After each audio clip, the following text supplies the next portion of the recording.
Hello everyone, आज आपण कमी वेळेत झटपट आमरस कसा बनवायचा ते बघणार आहोत। यासाठी इथे मी आंबे स्वच्छ धुवून घेतलेले आहेत। आता याचा देठाकडचा जो भाग आहे तो आपल्याला कट करून घ्यायचा आहे। तुम्ही जर चॅनलवरती नवीन असाल तर चॅनलला लाईक, शेअर आणि सबस्क्राइब करायला विसरू नका। तुम्ही पहा, मी सगळ्या आंब्यांच्या देठाकडचा जो भाग आहे तो कट करून घेतलेला आहे। इथं आपल्याला आंबे हे बिलबिले वगैरे करून घ्यायची गरज नाही। आपण हा रस मिक्सर मध्ये बनवणार आहोत, त्यामुळे इथं आपल्याला आंबा हा चिरून घ्यायचा आहे आणि याचा जो गाभ आहे तो फक्त आपल्याला इथं कट करून घ्यायचा आहे।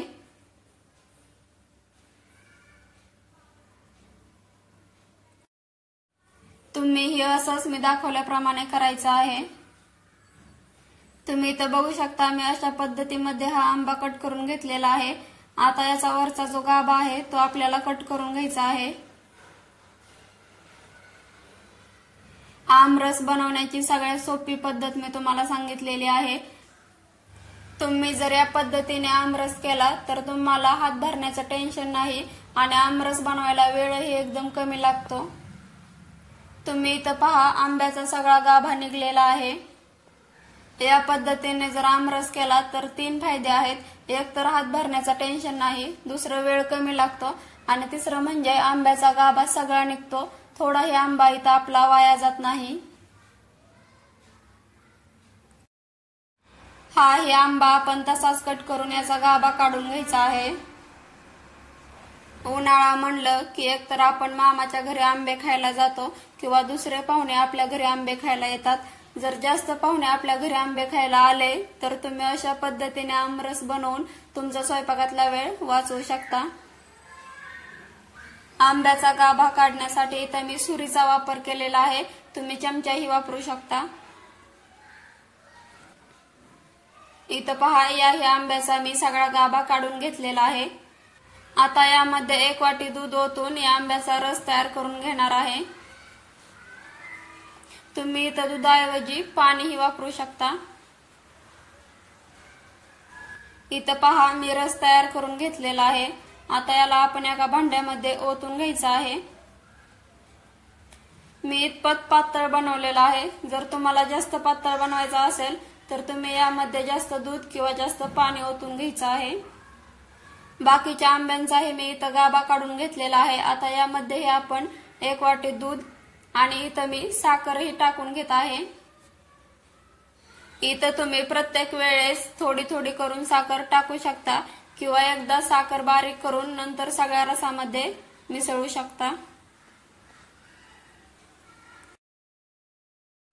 इथं मी रस तयार करून घेतलेला आहे, पण आपला रस काळा पडू नये म्हणून यामध्ये बर्फाचे खडे टाकून घ्यायचे आहेत आणि याला आणखीन एकदा मिक्सर मध्ये फिरवून घ्यायचं आहे।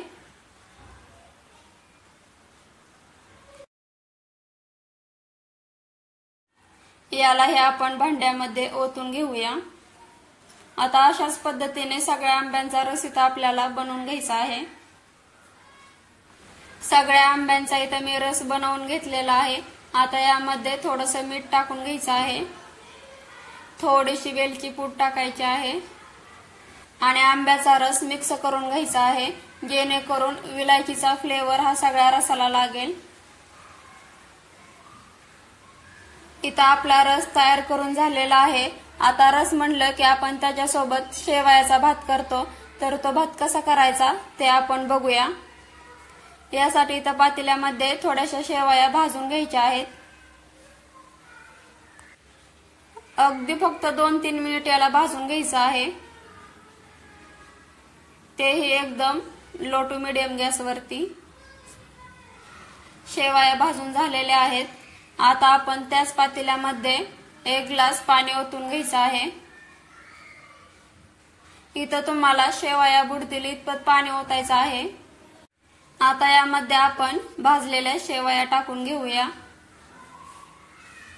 आणि या शेवया आपल्याला पूर्णपणे गाळ शिजवून घ्यायच्या नाहीत।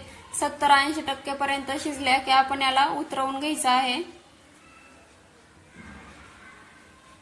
यामध्ये आपण थोडंसं मीठ टाकून घ्यायचं आहे।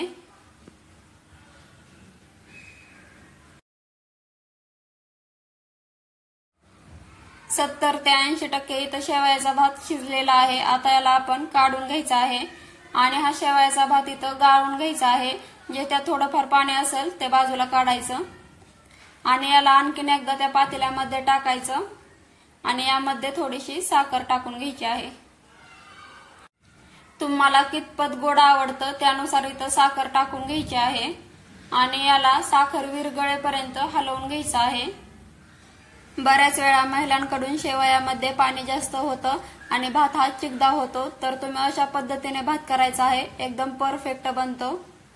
साखर विरघळलेली आहे आणि इथं आपला भातही तयार आहे। तुम्ही इथं बघू शकता आपला शेवयाचा भात तयार आहे।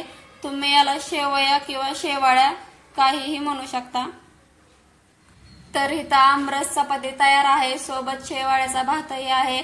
तुम्हाला माझी ही रेसिपी कशी वाटली ते कमेंट बॉक्स मध्ये नक्की सांगा आणि तुम्ही ही घरी नक्की बनवा।